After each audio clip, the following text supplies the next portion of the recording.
Assalamualaikum warahmatullahi wabarakatuh. Alhamdulillahirabbil alamin wa bihi nasta'in ala umurid dunya waddin. Wassalatu wassalamu wa ala asyrafil mursalin wa ala alihi wa sahbihi ajma'in, amma ba'd. Sebelumnya perkenalkan, nama saya Hana Wahyunita dari Fakultas Dakwah dan Ilmu Komunikasi jurusan Manajemen Dakwah dengan nomor induk mahasiswa 210104030265. Video ini dibuat untuk memenuhi tugas ujian akhir semester mata kuliah manajemen dakwah dari dosen pengampu Ibu Rizkiatul Hasanah, Esus MSOS. Kali ini saya akan menjelaskan sedikit tentang manajemen dakwah. Di dalam manajemen dakwah itu sendiri, kita dapat mempelajari tentang yang pertama, budaya organisasi dalam manajemen dakwah, kedua, pengorganisasian lembaga dan kegiatan dakwah dalam manajemen dakwah, ketiga, tingkatan dalam manajemen, keempat, memimpin dan menggerakkan kegiatan organisasi dakwah, kelima, kewenangan dan tanggung jawab, dan keenam, motivasi dan pengaruh pimpinan. Masuk ke pembahasan yang pertama, yaitu budaya organisasi dalam manajemen dakwah. Dalam pembahasan ini, kita dapat mengetahui manfaat perencanaan dakwah, jenis-jenis perencanaan dakwah, sasaran dasar perencanaan dakwah, dan sisi kelemahan sebuah perencanaan. Jadi, apa manfaat perencanaan dakwah? Perencanaan merupakan sebuah proses yang menentukan cara mengimplementasikan sebuah strategi atau melaksanakan sebuah proyek dengan cara yang efektif. Proses perencanaan dakwah itu merupakan tindakan sistematis yang dapat membantu mengidentifikasikan cara-cara yang lebih baik untuk mencapai sebuah sasaran dakwah. Rencana aktivitas cenderung menghasilkan pikiran-pikiran yang lebih akurat mengenai waktu yang telah dibutuhkan untuk menjalankan sebuah strategi. Dengan demikian menghasilkan deadlines yang lebih realistis untuk melaksanakan proyek-proyek dan mencapai sasaran. Jenis-jenis perencanaan dakwah. 1. Rencana strategis versus rencana operasional. Rencana strategis merupakan rencana yang berlaku bagi seluruh organisasi, yaitu menentukan sasaran umum organisasi dan berusaha menempatkan organisasi tersebut ke dalam lingkungannya. Sedangkan rencana operasional adalah rencana yang menempatkan rincian tentang cara mencapai keseluruhan tujuan organisasi. Kedua, rencana jangka pendek versus rencana jangka panjang. Rencana jangka pendek adalah rencana dengan asumsi kerangka waktu paling tidak selama 1 tahun. Sedangkan rencana jangka panjang adalah rencana dengan kerangka batas waktu 3 tahun ke atas. Selanjutnya yang ketiga, ada rencana yang mengarahkan atau direksional US rencana khusus. Rencana khusus adalah sebuah rencana yang telah dirumuskan dengan jelas serta tidak menyediakan ruang bagi interpretasi. Yang terakhir ada rencana sekali pakai. Rencana sekali pakai atau yang biasa disebut dengan frekuensi penggunaan adalah rencana yang digunakan sekali saja yang secara khusus dirancang untuk memenuhi kebutuhan-kebutuhan situasi khusus dan diciptakan sebagai respons terhadap keputusan-keputusan yang tidak terprogram yang diambil oleh para manajer. Selanjutnya ada sasaran dasar perencanaan dakwah. Terbagi menjadi 2, yaitu cara tradisional menetapkan sasaran dakwah dan manajemen berdasarkan sasaran atau manajemen by objektif. Lalu ada sisi kelemahan sebuah perencanaan. Terbagi menjadi 4. 1. Perencanaan dapat menciptakan sebuah kekakuan usaha-usaha perencanaan yang sifatnya formalit. 2. Rencana tidak dapat dikembangkan bagi suatu lingkungan yang dinamis. 3. Rencana-rencana formal tidak dapat menggantikan intuisi dan kreativitas. Dan yang terakhir, rencana memusatkan perhatian para manajer pada persaingan. Pembahasan yang kedua yaitu pengorganisasian lembaga dan kegiatan dakwah dalam manajemen dakwah. Dalam pembahasan ini kita dapat mengetahui bentuk organisasi dakwah, desain pengorganisasian, strategis dan struktur dakwah, komunikasi dan desain organisasi, dan tujuan pengorganisasian. Jadi bentuk organisasi dakwah terbagi menjadi 6. 1. Spesialisasi kerja, 2. Departementalisasi dakwah, 3. Rantai komando, 4. Rentang kendali, 5. Sentralisasi dan desentralisasi, dan 6. Formalisasi dakwah. Selanjutnya ada desain pengorganisasian. Desain organisasi dakwah dapat dilakukan dengan melibatkan keputusan-keputusan dalam melakukan spesialisasi dakwah, departementalisasi, strukturalisasi dan formalisasi dari dakwah. Desain organisasi adalah tentang hubungan antara orang-orang, pekerjaan, struktur, formal dan praktik, kebiasaan dan perilaku, serta menggambarkan struktur organisasi dan koordinasi antara tiap individu dan proses mendapatkan keuntungan dari kemampuan selama jangka panjang. Lalu ada strategis dan struktur dakwah. Strategi dalam organisasi dakwah difokuskan pada unsur-unsur sebagai berikut. Pertama, inovasi para pelaku dakwah yang akan mencerminkan usaha organisasi untuk mengejar inovasi menghadapi mad'u. Sedangkan struktur organisasi dakwah berkenaan dengan kerangka formal organisasi dakwah. Dengan kerangka tersebut, posisi atau jabatan diberikan tugas pokok masing-masing, dikelompokkan dan dikoordinasikan. Struktur organisasi dakwah ini menjadi sarana untuk membantu pimpinan organisasi dakwah dalam mencapai sasaran. Selanjutnya, komunikasi dan desain organisasi. Komunikasi merupakan proses dari hubungan antar individu atau organisasi dalam menyampaikan informasi dengan menggunakan lembaga-lembaga dan sudah saling dimengerti dan saling disetujui, sehingga di dalamnya terkandung maksud bahwa hasil komunikasi adalah dihasilkannya pertukaran maksud dan adanya perolehan tanggapan yang tepat. Dan terakhir ada tujuan pengorganisasian. Pengorganisasian adalah seluruh proses pengelompokan orang-orang, alat-alat, tugas-tugas, tanggung jawab dan wewenang sedemikian rupa sehingga tercipta suatu organisasi yang dapat digerakkan sebagai suatu kesatuan dalam rangka mencapai suatu tujuan yang telah ditentukan. Pengorganisasian merupakan langkah pertama ke arah pelaksanaan rencana yang telah tersusun sebelumnya. Pembahasan yang ketiga adalah tingkatan dalam manajemen. Dalam pembahasan ini kita dapat mengetahui manajemen puncak, tingkat manajemen puncak, peran dan tugas manajemen puncak. Selanjutnya ada manajemen menengah atau middle management, tugas dan fungsi manajemen menengah, dan terakhir ada manajemen lini pertama atau first line management. Manajemen puncak adalah tingkatan manajemen yang paling tertinggi pada suatu organisasi perusahaan serta memiliki tanggung jawab langsung kepada pemilik perusahaan. Umumnya, manajemen puncak hanya bekerja pada suatu tatanan konseptual dan pemikiran. Manajemen puncak memiliki wewenang paling besar di antara manajemen yang lain. Selanjutnya ada tingkatan manajemen puncak. Terbagi menjadi 3, yaitu General Manager atau GM. Yang kedua ada Chief Executive Officer atau CEO, dan yang ketiga ada Presiden Direksi atau Presider. Peran dan tugas manajemen puncak. 1. Menentukan tujuan perusahaan. Manajemen tingkat akan tugas dalam merumuskan tujuan utama organisasi. 2. Membuat rencana dan kebijakan yang harus dicapai tujuan utama perusahaan yang telah ditetapkan. 3. Mengorganisir seluruh kegiatan dan pekerjaan untuk manajemen tingkat menengah. 4. Mengumpulkan dan mengatur seluruh sumber daya organisasi perusahaan. Dan 5. Memiliki tanggung jawab penuh atas keberlangsungan dan perkembangan organisasi perusahaan. Selanjutnya ada manajemen menengah atau middle management. Manajemen menengah adalah kegiatan manajemen yang berhubungan dengan manajemen pada bagian yang menjadi tanggung jawabnya. Tugas dan fungsi manajemen menengah. 1. Menafsirkan arahan yang ditentukan manajemen puncak ke dalam suatu rencana dan pedoman. 2. Manajemen pada tingkatan ini perlu memiliki keterampilan yang konseptual, sebagian lagi keterampilan teknis untuk menyelenggarakan fungsi manajemen supaya lebih berperan. 3. Manajer menengah terutama bertanggung jawab untuk melaksanakan kebijakan dan rencana yang dikembangkan oleh manajer puncak untuk mengawasi dan mengkoordinasikan kegiatan manajer tingkat bawah. 4. Manajer menengah lebih tertarik dalam waktu dekat dan merencanakan aktivitas mereka sesuai dengan itu. Dan yang terakhir, manajer menengah biasanya menangani masalah perusahaan yang semi terstruktur dan terstruktur. Dan pembahasan yang terakhir ada manajemen lini pertama atau first line management. Manajemen lini pertama adalah tingkatan akhir di dalam tingkatan manajemen. Manajemen lini pertama yang juga disebut dengan istilah first line management.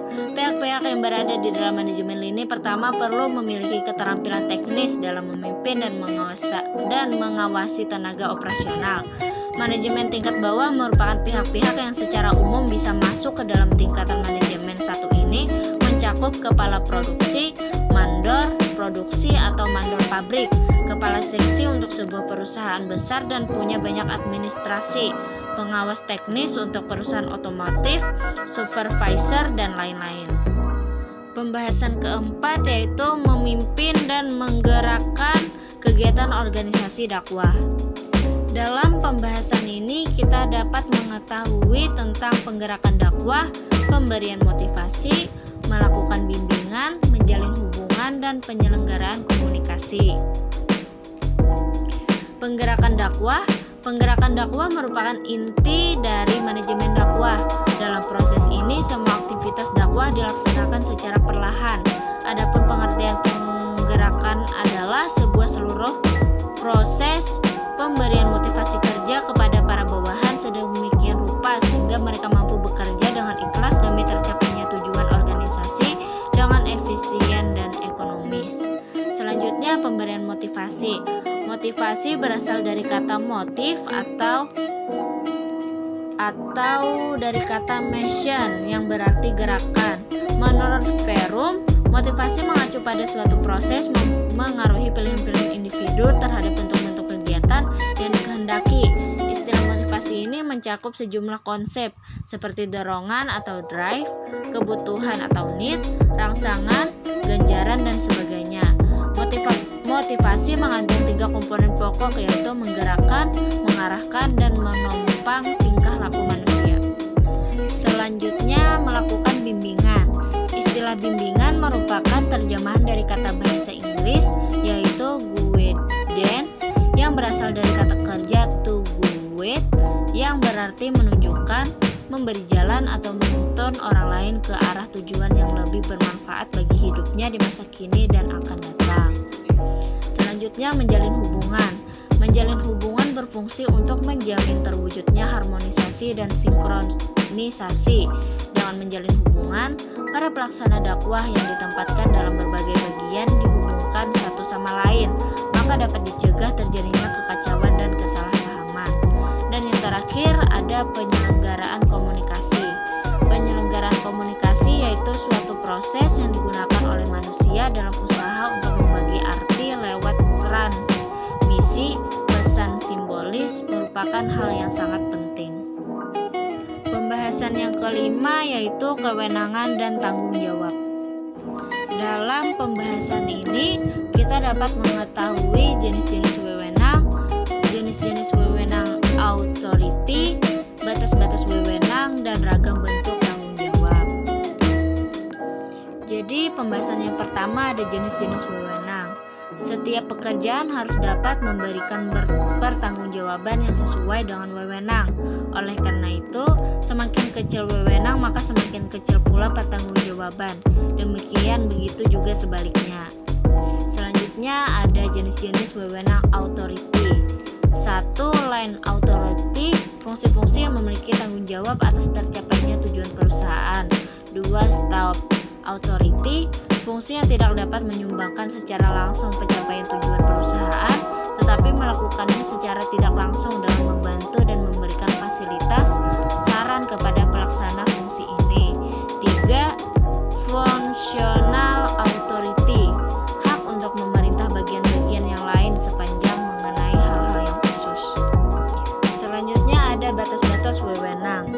Setiap penggunaan wewenang pemerintahan sesuai asas legalitas dengan demikian harus dibatasi, baik secara substansi, materi, ruang wilayah atau lokus, dan waktu, tempo atau tempus. Di luar batas-batas tersebut, suatu tindak pemerintahan merupakan tindakan tanpa wewenang. Legalitas formal yang berkaitan dengan wewenang dan prosedur dalam pengujiannya mendasar pada peraturan perundang-undangan. Legalitas material yang berkaitan dengan tujuan diberikannya wewenang dalam perpustakaan disebut sebagai spesialitas Beginsel atau asas spesialitas. Dan terakhir ada ragam bentuk tanggung jawab. Dalam Dalam Kamus Besar Bahasa Indonesia, yang dimaksud dengan tanggung jawab adalah keadaan wajib menanggung segala sesuatunya. Jika terjadi apa-apa boleh dituntut, dipersalahkan atau diperkarakan. Pengertian pemimpin secara umum adalah orang yang mampu membimbing, mengontrol, dan mempengaruhi pikiran, perasaan, dan tingkah laku seseorang. Dari pengertian tersebut dapat dipahami bahwa pemimpin merupakan seseorang yang menyebabkan seseorang atau kelompok lain untuk bergerak menuju ke arah tujuan-tujuan tertentu, sehingga ia memiliki tanggung jawab agar orang yang dipimpinnya dapat meraih tujuan yang akan dicapainya. Masuk ke pembahasan yang terakhir, yaitu yang keenam adalah motivasi dan pengaruh pimpinan. Dalam pembahasan ini kita dapat mengetahui pengendalian dakwah, unsur dan proses pengendalian dakwah, fungsi pengendalian dakwah, efektivitas manajerial, produktivitas organisasi, evaluasi dakwah, dan evaluasi perencanaan dakwah. Masuk ke pembahasan yang pertama adalah pengendalian dakwah. Pengendalian merupakan salah satu bagian dari manajemen. Pengendalian dilakukan dengan tujuan supaya apa yang telah direncanakan dapat dilaksanakan dengan baik sehingga dapat mencapai target maupun tujuan yang ingin dicapai. Pengendalian memang merupakan salah satu tugas dari manajer. Pada organisasi dakwah, penggunaan prosedur pengendalian ini ditetapkan untuk memastikan langkah kemajuan yang telah dicapai sesuai dengan sarana dan penggunaan sumber daya manusia secara efisien. Pengendalian dakwah pada sisi lain juga membantu seorang manajer dakwah untuk memonitor keefektifan aktivitas perencanaan, keorganisasian, serta kepemimpinan mereka. Pengendalian dakwah ini juga dimaksudkan untuk mencapai aktivitas dakwah yang optimal, yaitu sebuah lembaga dakwah yang terorganisir dengan baik, memiliki visi dan misi, serta pengendalian manajerial yang kualifikasi. Yang kedua adalah unsur dan proses pengendalian dakwah. Dalam hal ini, unsur-unsur yang terkait meliputi direktur, selektor, efektor, dan komunikator. Unsur-unsur tersebut satu sama lain akan saling berkaitan yang akan membentuk suatu jalinan proses kerja. Bagi organisasi dakwah, dalam melakukan pengendalian perlu adanya sebuah acuan normatif yang berdasarkan Al-Quran dan As-Sunnah. Proses pengendalian dakwah ini bekerja ketika detektor mencari informasi tentang aktivitas dakwah. Detektor dapat berupa sistem informasi, baik formal maupun informal, yang menyediakan informasi pada pimpinan mengenai apa yang telah terjadi dalam suatu aktivitas dakwah. Pada dasarnya, proses pengendalian manajemen dakwah yang efektif bersifat formal, akan tetapi pada realitasnya pengendalian informal lebih dominan. Proses pengendalian manajemen merupakan sebuah tahap yang saling berkaitan satu dengan yang lainnya. Selanjutnya ada fungsi pengendalian dakwah. Pengendalian manajemen dakwah dikonsentrasikan pada pelaksanaan aktivitas tugas-tugas dakwah yang sedang berlangsung maupun yang telah selesai dilakukan. Hal ini dimaksudkan sebagai upaya preventif terhadap kemungkinan-kemungkinan terjadinya penyimpangan serta upaya peningkatan dan penyempurnaan terhadap proses dakwah ke depan. Pada sisi lain, pengendalian ini juga dimaksudkan untuk membantu para manajer dakwah dalam memonitor perubahan mad'u, perubahan lingkungan, dan pengaruhnya terhadap kemajuan organisasi. Selanjutnya ada efektivitas manajerial. Efektivitas manajerial ini bersifat relatif dan senantiasa terkait dengan seberapa besar sumber daya yang tersedia digunakan secara lebih efektif pada kurun waktu tertentu untuk menghasilkan kualitas output yang dikehendaki dan eksistensi organisasi. Yang ketiga, produktivitas organisasi. Produktivitas dakwah dapat diterjemahkan sebagai kualitas strategi dakwah yang perlu untuk ditingkatkan guna mendorong gerak dinamika organisasi itu sendiri. Prinsip-prinsip umum yang perlu diperhatikan: 1. Fokus utama dari usaha dakwah harus diorientasikan pada mad'u. 2. Kualitas dan kepemimpinan yang kualifit. 3. Falsafah dan perencanaan kualitas sudah diintegrasikan dalam strategi dakwah. 4. Memelihara sebuah kerjasama yang baik dalam tim. Dan 5. pemberdayaan sebuah pendelegasian dan wewenang. Selanjutnya ada evaluasi dakwah. Evaluasi merupakan bagian dari sistem manajemen, yaitu perencanaan, organisasi, pelaksanaan, monitoring, dan evaluasi. Tanpa evaluasi, maka tidak akan diketahui bagaimana kondisi objek evaluasi tersebut dalam rancangan, pelaksanaan, serta hasilnya.